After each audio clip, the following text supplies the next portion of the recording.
우리 말씀은 요한복음 4장 43절에서 54절 말씀입니다.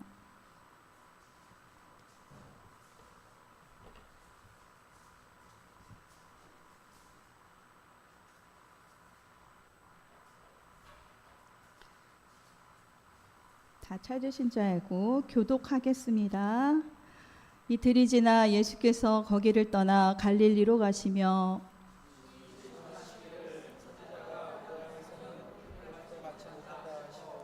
갈릴리에 이르심에 갈릴리인들이 그를 영접하니 이는 자기들도 명절에 갔다가 예수께서 명절 중 예루살렘에서 하신 모든 일을 보았음이더라.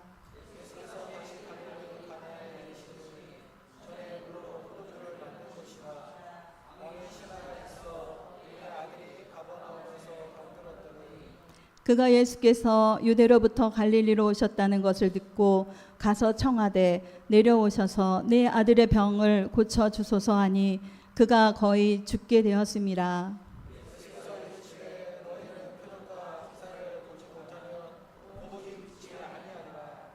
신하가 이르되 주여 내 아리가 죽기 전에 내려오소서.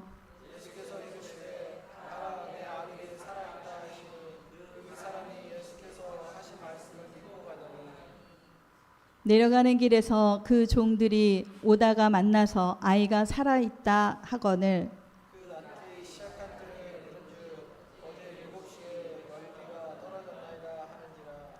그의 아버지가 예수께서 내 아들이 살아있다 말씀하신 그때인 줄 알고 자기와 그 온 집안이 다 믿으니라. 이거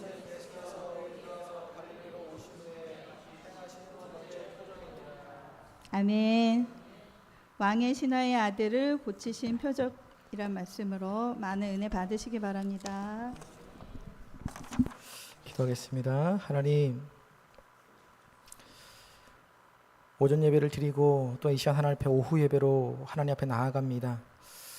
참 많이 반복되어지는 예배 가운데서도 그 예배의 귀중함을 알게 하시고 하나님 그 예배를 통하여 하나님의 말씀이 얼마나 달콤한지를 깨닫는 우리가 되게 하여 주시옵소서.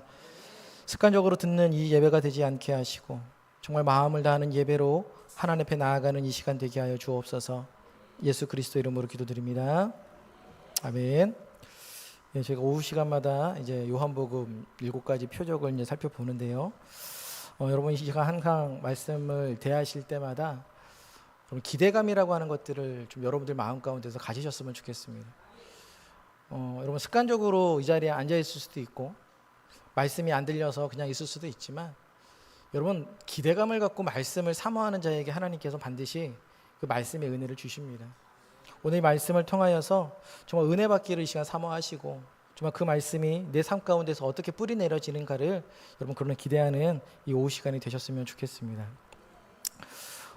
이제 가나 혼인잔치 지난주에 예수님께서 첫 번째로 행하셨던 그 표적을 행하신 후에 예수님께서 어디로 가시냐면 갈릴리를 떠나서 유대라고 하는 지방으로 가십니다. 그 유대라고 하는 지방이 이제 예루살렘이라고 하는 그 지방인데 그쪽으로 이제 내려가시죠. 그곳에 가서 예수님께서 제자들을 삼으시고 사람들한테 세례를 베풀어 주십니다. 그리고 나서 조금 시간이 지나신 다음에 다시 갈릴리로 돌아오세요. 그러면서 어딜 지나오시냐면 사마리아 땅을 지나오시면서 우리가 읽지는 않았지만 4장에 나오는 수가성의 여인에게 복음을 전하시고 그 수가성 여인과 거기에 있는 사람들이 온 사람들이 예수 그리스도를 메시아로 믿는 그런 놀라운 역사가 4장 가운데에 기록되어져 있습니다. 자, 그리고 나서 이 예수님께서 갈릴리로 이렇게 돌아오십니다. 우리 한번 4장 우리 46절 말씀을 함께 읽겠습니다. 시작. 예수께서 다시 갈릴리 가나에 이르시니 전에 물로 포도주로 만드신 곳이라 왕의 신하가 있어 그의 아들이 가버나움에서 병들었더니. 여러분 가버나움에 있는 왕의 신하, 이 왕은 여러분 로마에 있는 가이사 왕을 의미하지는 않고요. 그 유대 땅을 다스리고 있었던 그때 그 어떤 분봉왕, 아마 그 왕의 신하로 우리는 이해를 좀 해야 될 것 같습니다. 아무튼 왕의 신하라고 하면은 여러분 어떤가요? 권위가 있을까요? 없을까요? 그렇죠? 아무리 여러분 말단이라도 왕의 신하라고 한다면 상당히 권위가 있는 사람입니다. 자, 근데 그 사람의 아들이 어떻게 되냐면 병이 들었다라고 이야기를 합니다. 여러분, 병이 들었다라고 생각을 해서 여러분 이 사람 47절을 보니까 이 왕의 신하가 어떻게 하냐면 예수께서 유대로부터 갈릴리에 오셨다는 소식을 듣고 가서 청하되 내려오셔서 내 아들의 병을 고쳐주소서. 그가 거의 죽게 되었습니다. 여러분, 아프면 누굴 찾아가야 될까요? 병원 가야죠. 아프시면 저 찾아오시면 안 돼요. 아프시면 병원 가셔야 됩니다. 하지만 여러분, 병원 가셔서 저한테 꼭 전화해 주셔야 돼요. 같이 함께 기도하셔야 되거든요. 근데 여러분, 오늘 왕의 신하가 자기 아들이 거의 죽게 되었다라는 거예요. 그러니까 이 정도면 의사 찾아가도 가망이 없는 거예요. 그러니 여러분, 이 왕의 신하 아버지로서 여러분 그 아들이 죽어가는 모습보다 보는 걸 보면서 그거보다 더 가슴 아픈 게 어디 있을까요? 아마 참 어떻게 할 수 없는, 정말 뭐라도 해주고 싶은데 뭐라도 해줄 수 없는 왕의 신하니 여러분 돈이 없겠습니까? 권력이 없겠습니까? 뭐가 없겠습니까? 근데 그 모든 게 어떻다라는 거예요? 쓸모가 없어요. 근데 때마침 어떤 소식이 들려져요? 예수님께서 갈릴리로 오셨다. 여러분, 그 소식을 듣자마자 이 아버지가, 이 왕의 신하가 불이 나게 예수님 앞에 달려갑니다. 여러분, 도대체 이 왕의 신하는 예수님한테 왜 찾아갔을까요?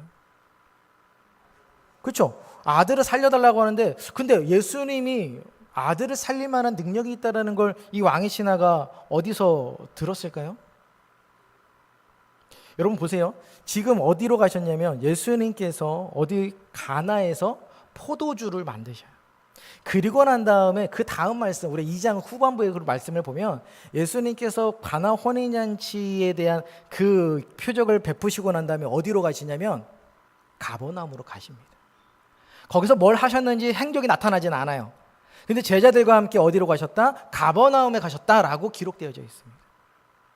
그러니 당연히 여러분, 그때 예수님께서 가버나움에 가셨을 때 아마 수많은 이야기가 뒤따라왔을 거예요. 사람들이 오면서 와! 막 쫓아왔을 거예요. 물어봤겠죠. 누군데? 그러면 사람들이 어떻게 했을까요? 얘기했겠죠. 야, 얼마 전 가나에서 이런 일이 있었어. 이런 일이 있었어. 아마 순식간에 소문이 쫙 퍼졌을 겁니다. 그때 그 왕의 신하도 그 이야기를 들었겠죠.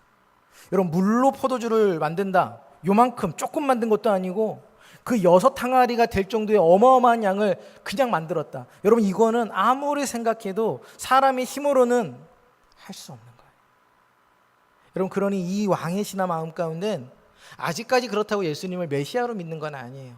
그냥 저분만 있으면 내 아들은 살 수는 있겠구나라고 하는 그 정도 믿음입니다.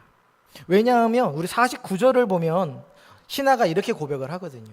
49절 읽습니다. 신하가 이르되 주여 내 아이가 죽기 전에 내려오소서. 이 말씀 잘 들어보세요. 죽기 전에 내려오래요. 이거는 마리아와 마르다도 나사라가 죽기 전에 예수님이 왔을 때 그 얘기 하거든요. 예수님 조금만 일찍 오시지. 근데 오빠가 이미 죽었는데. 그럼 그 얘기는 무슨 얘기예요? 그렇죠. 이제 소용없다라는 거예요. 예수님이 와도 이제 소용없다라는 얘기예요. 죽기 전에 오시면 살릴 수 있는 희망이 요만큼이라도 있을지 모르겠지만 죽었는데. 맞죠? 사람이 생명이 이렇게 붙어 있으면 어떻게 해서든지 살릴 수 있는 가망은 있잖아요. 근데 문제는 숨이 끊어졌습니다. 숨이 끊어지면 어떻게 해요? 이건 살릴 수 있는 방법이 없거든요. 그러니 여러분, 왕의 신하도 마리아와 마르다도 그냥 딱 요 정도 신앙이에요. 예수님이 하나님의 아들이신 건 모르겠고 메시아인 건 모르겠고 그냥 내가 알기로는 그냥 기적을 베푸시는 분이다라고 들었다. 물로 포도주를 변하게 하셨던 그런 능력이라면 내 아들의 병도 혹시 고칠 수 있지 않을까? 여러분, 그게 이 왕의 신하가 기대했던 마음이었습니다. 여러분, 왕의 신하가 예수님 앞에 나올 때 그냥 나오지 않았고 소문을 듣고 옵니다. 여러분들도 이 시간 아마 예수를 믿을 때 여러 사람들한테 소문을 듣고 오실 거예요. 부모한테 소문을 듣던, 친구한테, 가족한테 소문을 듣던 다 여기 있는 모든 분들이 누군가에게 예수를 소개받고 오는 거죠. 한번 교회 가볼래? 교회 좋은데? 이러시면서 다 여기 발걸음을 다 이렇게 옮겨 놓으신 거예요. 처음에 오셨을 때 뭣도 모르고 오셨잖아요. 그리고 그냥 멍하니 앉아 있었습니다. 말씀을 해도 말씀이 안 들리죠. 저 말씀이 진짜인지 가짜인지도 모르겠고 그냥 앉아 있으니까 앉아 있으라고 앉아 있는데 처음에는 좀도 쑤시고 힘들죠. 근데 그런 시간이 막 쌓이다 보니 어떤 일이 일어나요? 말씀이 들려지기 시작하는 거예요. 여러분, 오늘 왕의 신하가 그런 거예요. 소문을 듣고 나아갑니다. 처음에는 그냥 내 아들만 고쳐주면 좋은 거예요. 내가 처음에 예수를 믿었던 건 다른 거 다 필요 없고 그냥 내 가족이 좀 잘 됐으면 좋겠다. 내 아이가, 내 남편이, 우리 가족이 좀 평안했으면 좋겠다. 너무 살기 힘든데 예수 믿으면 괜찮다고 하니 그냥 한번 예수 그냥 속는셈 치고 한번 나와봤다. 처음엔 다 그럴 수 있어요. 자, 그런데 여러분, 이제 그 이후에 주님께서 이 왕의 신하에게 하셨던 이야기, 그리고 왕의 신하가 변화졌던 그 모습을 보면서 여러분, 우리의 모습도요 그렇게 변화해 가야 되는 줄 믿습니다. 예수님께서 48절에 그 왕의 신하에게 이렇게 이야기를 하십니다. 한번 읽겠습니다. 시작. 예수께서 이르시되 너희는 표적과 기사를 보지 못하면 도무지 믿지 아니하리라.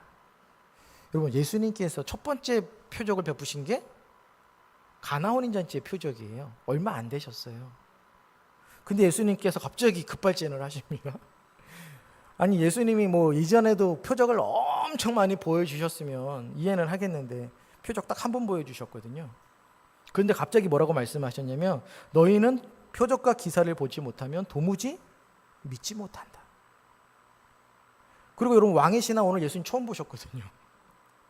그럼 보통 예수님 앞에 나아갔을 때 예수님이 사람들에게 친절하게 대하세요? 아니면 매정하게 대하세요? 그렇죠. 친절하게 대하세요. 근데 가끔 성경을 보면 내가 알고 있는 예수님이 맞을까 싶을 정도로 매정할 때가 있어요. 오늘 왕의 신하도 마찬가지고 수르보니게 여인이 왔을 때도 그래요. 자기 딸이 귀신 들렸는데 예수님께서 뭐라 그러세요? 자녀의 떡을 취해서 개한테 주지 않는다, 이렇게 말씀하시거든요. 여러분, 가뜩이나 지금 귀신 들린 그 아이 때문에 엄마 마음은 죽고 싶은 심정인데 거기다가 지금 예수님이 어떻게 하시는 거예요?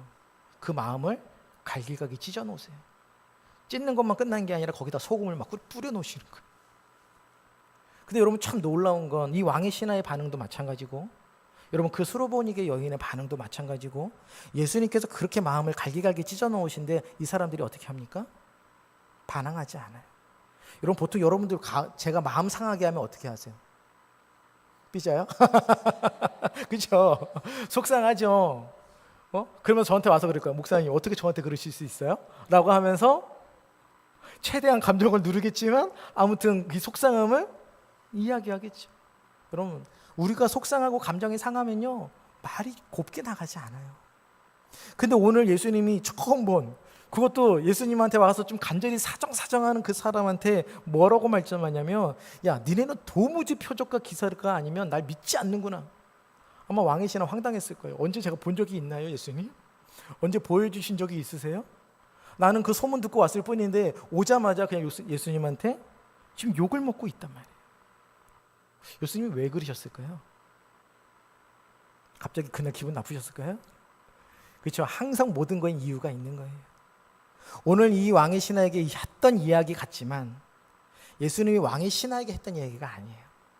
누구에게 하신 얘기일까요? 그렇죠. 그 옆에 있는 사람들한테 하는 얘기예요. 왕의 신하가 왔을 때 혼자 오지 않았겠죠. 수많은 사람들이 옆에 있었을 겁니다. 그리고 그 얘기를 다 들었을 겁니다. 예수님이 하신 얘기는 옆에 있는 그 유대인들에게 하시는 이야기예요. 여러분, 유대인들이 어떤 사람이에요? 아침부터 저녁까지 밥만 먹고 성경만 보는 사람이에요. 태어나면 부모로부터 맨날 받는 게 다른 게 아니라 성경 교육 받는 거예요. 여러분, 눈만 뜨면 보시는 게 다른 게 아니라 성경이라고요. 밖에 나가든지 집에 있을 때든지 앉았을 때든지 설 때이든지 누웠을 때이든지 언제든지 이들은 말씀을 항상 낭독했던 사람들이에요. 근데 문제는 뭡니까? 예수님을 몰라요. 그렇게 성경을 연구했고 그렇게 성경을 많이 받고 그렇게 사람들이 많이 읽었지만 정작 예수 그리스도가 옆에 딱 있었음에도 불구하고 메시아라는 걸 모릅니다. 여러분 가나 혼인녀 그 물로 포도주로 여러분 변화되는 그 표정만 봤어도 그 유대인들은 알았어야 돼요. 야, 저분이 선지자가 아니구나. 저분이 정말 하늘에서 내려온 하나님의 사람이구나라는 걸 다른 사람은 다 몰라도 누구는 알아야 돼요. 유대인들은 알았어야 되는 거예요. 그런데 그 유대인들이 그 왕의 신하와 함께 그냥 몰려온 거예요. 왜 왔을까요? 또 예수님이 뭐 하나 보러 오는 겁니다. 여러분 그 모습을 보셔서 예수님이 분개하시는 거예요. 여러분 사람들에게 하나님께서 필요를 채워주시는 거 맞죠?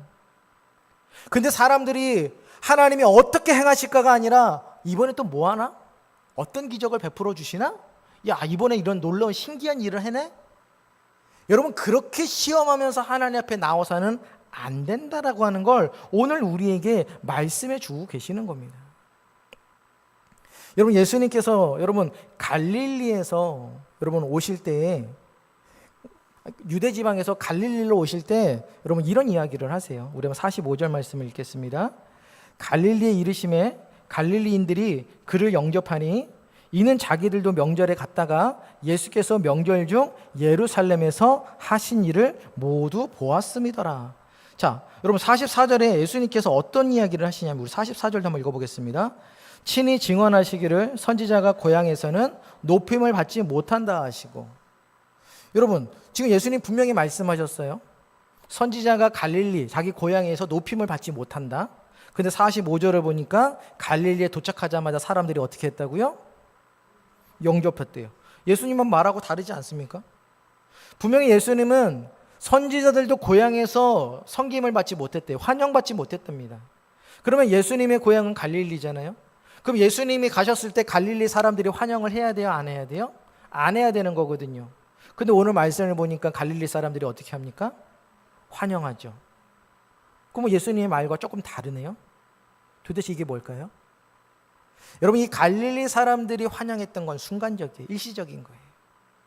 여러분 왜 환영했냐 봤더니 예수께서 명절 중에 예루살렘에서 하신 일을 보았다.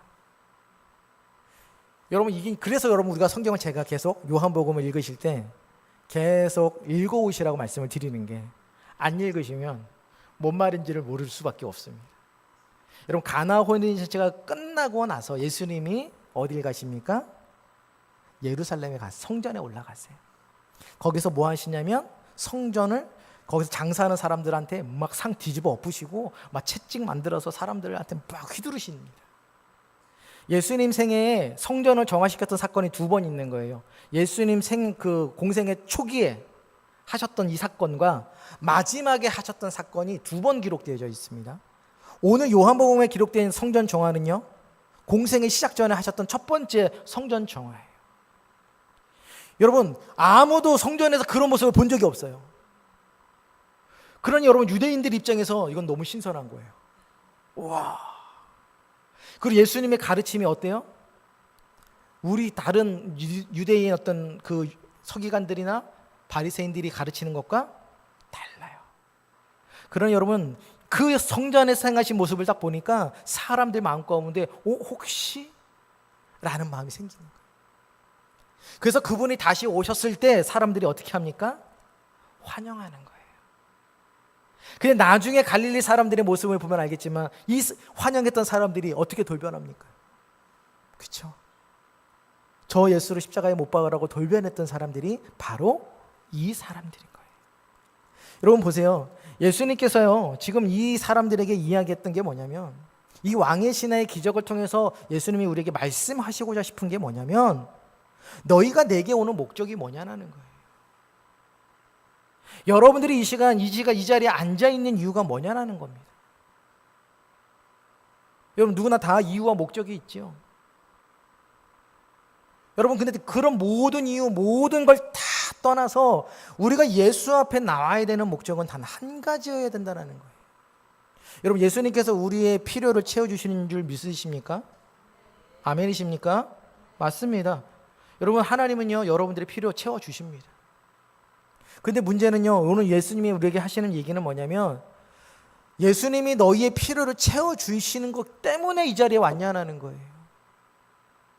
그걸로 나와서는 안 된다는 거예요. 너희가 처음에 나를 믿었을 때에는 그렇게 나올 수 있다는 거예요. 그런데 너희가 나에 대해서 이 정도 어느 정도 알았다면 이제는 내 앞에 나올 때 그런 마음으로 나오지 말라는 거예요. 습관적으로 나오지 말라는 겁니다. 정말로 하나님 앞에 기대하는 마음으로, 정말 예수 그리스도께서 우리에게 주시는 그 생명의 말씀이 뭔지를 기대하는 마음으로 하나님 앞에 나오라고 오늘 성경이 주님이 우리에게 그렇게 책망하고 계시는 겁니다. 그러면 요한복음 우리 5장 39절, 우리 40절 말씀인데요. 화면에 있을 겁니다. 요한복음 5장 39절, 40절 말씀 읽겠습니다. 시작. 너희가 성경에서 영생을 얻는 줄 생각하고 성경을 연구하거니와 이 성경이 곧 내게 대하여 증언하는 것이니라.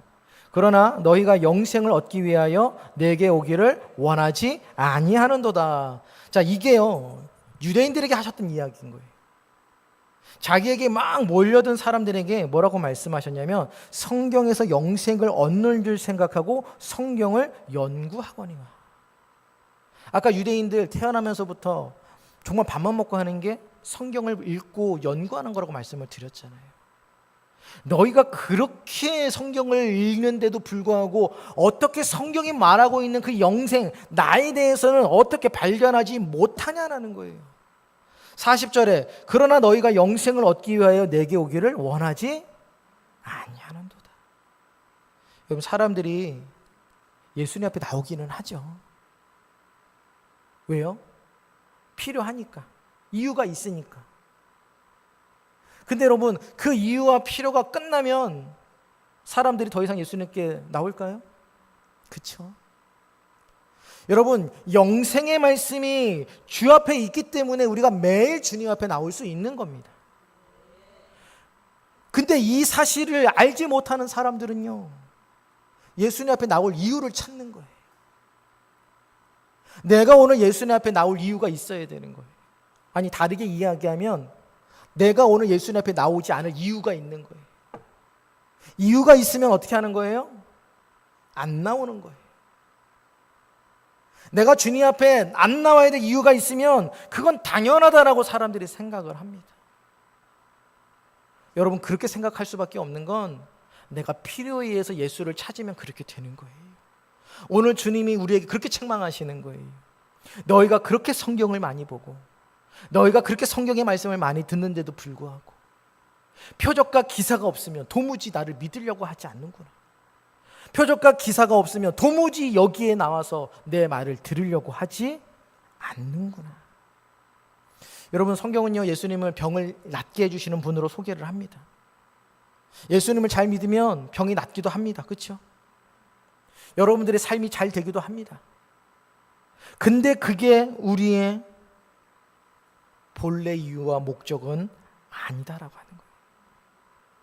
여러분, 수많은 사람들이 자기가 원하는 목적을 가지고 나왔을 때는요, 그 목적이 사라지니까 다 어떻게 합니까? 떠나가요.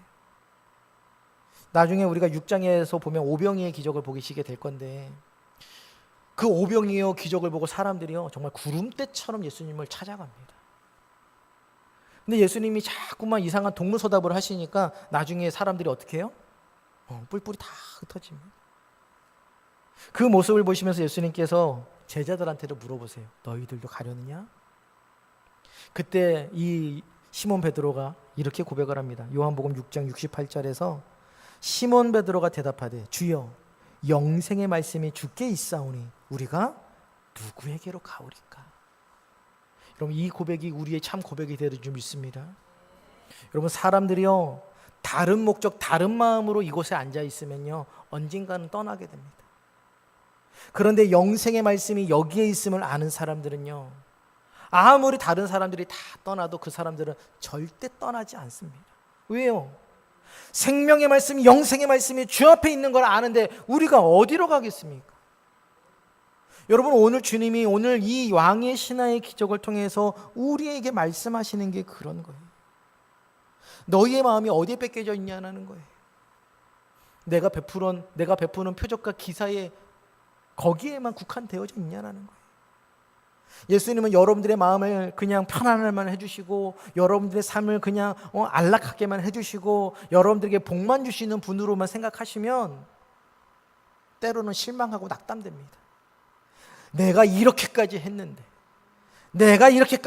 어떻게 나한테 꼭 이렇게 신앙생활을 하는 사람들은요 이렇게 이야기할 수밖에 없어요. 그래서 오늘 주님이 우리에게 말씀하시는 거예요. 너희가 나한테 나온 목적이 뭐냐는 거예요. 그러면서 그 왕의 신하에게도 이야기하는 거예요. 네가 처음에는 네 아들을 살려고 하는 마음으로 내게 나왔을지는 모르겠지만 이제는 너의 삶이, 너의 믿음이 바뀌어야 된다라고 말씀하시는 거예요. 그러면서 그 왕의 신하의 그 요구를 어떻게 하세요? 들어주시죠. 마치 들어주지 않을 것처럼 하시다가 들어주십니다. 근데 참 놀라운 건요, 여러분, 네 아들이 나았다, 살았다라고 말씀하니까 이 왕의 신하가 어떻게 합니까? 믿고 갔다라고 이야기를 합니다. 여러분, 이 작은 이 믿음이라도 주님이요 우리에게서 그 믿음이 계속 일어나게 하신다라는 거예요. 처음에는 단지 내 아들을 살릴 수 있을 거라고 하는 선지자라는 믿음으로 왔다면 그 말씀을 듣고 이제 조금 깨닫는 거예요. 아, 이분이면 확실하겠다. 그리고 그 말씀을 믿고 갔더니 어떤 일이 일어나요? 기적이 일어나죠. 여러분, 기적이 일어났더니 더 큰 기적이 일어나죠. 어떤 기적이요? 우리 한번 53절 말씀 읽겠습니다. 시작. 그의 아버지가 예수께서 내 아들이 살아있다 말씀하신 그때인 줄 알고 자기와 그 온 집안이 다 믿으니라. 여러분, 여기에서 있는 믿음은 다른 믿음이에요. 내 아들을 살려주신 그런 표적을 베풀어 주신 그분으로 이제는 처음에는 믿고 나아갔다면 이제는 그분은 선지자가 아니구나. 그분은 바로 하나님의 아들이신 메시아구나. 여러분, 그거를 이 왕의 신하가 믿고 고백했다라고 이야기를 하고 있는 겁니다. 부활하신 후에 예수님께서 제자들을 찾아가시죠. 근데 여러분, 마침 그 자리에 누가 없어요? 도마가 없어요. 다른 열제자가 막 이야기합니다. 야, 예수님 봤어. 근데 도마가 뭐라 그러죠? 아니야, 난 내 눈으로 보고 내가 확인하지 않고는 내가 믿을 수 없어. 그때 주님께서 도마에게 이렇게 이야기하십니다. 요한복음 20장 29절인데요. 제가 읽겠습니다. 예수께서 이르시되 너는 나를 본고로 믿느냐? 보지 못하고 믿는 자들은 복되도다. 여러분, 사람들에게 오늘 하시는 이야기가 그런 거예요. 너희는 내가 표적을 보여줘서 믿느냐? 내가 너희에게 기적을 베풀어줘서 믿느냐? 너희의 삶 가운데 내가 역사해야지만 믿느냐? 오늘 주님이 말씀하세요. 그런 표적 때문에 내가 원하는 필요가 뭔가 채워져서 믿는 신앙이 아니라 영생의 말씀이 여기에 있기 때문에 믿는 여러분들의 신앙이 되어야 된다라고 오늘 주님이 오늘 이 시간 이 기적을 통해서 우리에게 말씀해 주시는 줄 믿습니다. 계속 반복해서 말씀을 드리는 거지만 여러분, 우리가 예수 믿는 이유는 다른 게 아니에요. 정말 잘 먹고 잘 살려고 예수 믿는 게 아닙니다. 여러분, 잘 먹고 잘 살려면요 밖에 나가서 불법 행하는 게 훨씬 낫습니다. 정말로 성경대로 살지 않는 게 이 땅에서 잘 사는 어떻게 보면 방법일 수 있어요. 근데 오늘 우리가 이 자리에 나와 있는 이유는 그 베드로의 신앙 고백이 우리의 고백이 되기 때문인 줄 믿습니다. 영생의 말씀이 주께 있사온데 주여 내가 어디로 가겠나이까. 오늘 이 왕의 신하에게 보였던 표적을 여러분 꼭 기억하십시오.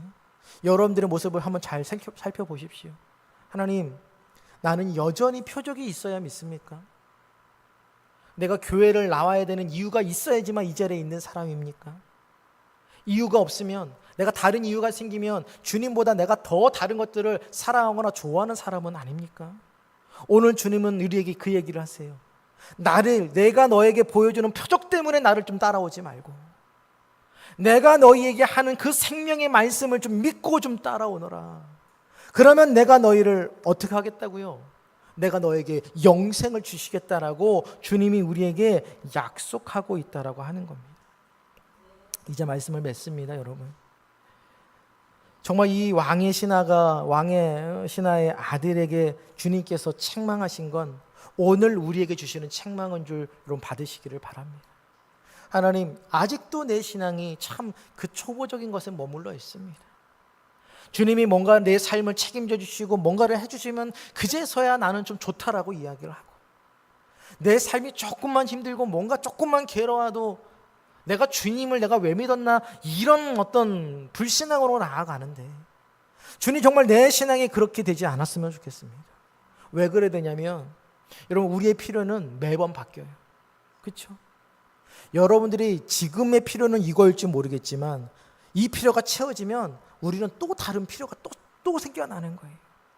그러면 우리는 주님께 또 얘기하겠죠. 주님, 나 이것도 필요합니다. 저것도 필요합니다. 저것도 필요합니다. 그러면 언제나 주님은 뭐 하시는 분이세요? 그냥 내 필요만 채워주시는 분이세요. 사람들이요, 주님이 내 삶을 이렇게 제어하고 내 삶을 주관하는 걸 원하지 않습니다. 많은 사람들이 원하는 삶은요, 그저 그냥 주님, 내가 요청하면 그때나 좀 도와주세요. 마치 우리 자녀들 같지 않아요? 부모님한테 얘기하죠. 그냥 내가 돈 달라 할 때만 돈만 주시고 잔소리는 필요하지 않아요. 여러분, 이게 우리가 하나님 앞에 하는 얘기랑 똑같습니다. 하나님, 나 하나님 잔소리 싫습니다. 그냥 내가 필요하면 그때 그냥 나타나셔서 돈도 좀 주시고 내 삶을 좀 평탄하게도 해주시고 좀 그래 주시면 되잖아요. 근데 오늘 왕의 신하에게 하시는 이야기로 하시는 말씀은, 너희가 그러려고 나를 믿느냐? 그러면 안 된다라는 거예요. 정말 영생의 말씀이 나에게 있다라는 그 사실을 믿고 내게 나아오라고 이야기를 하십니다.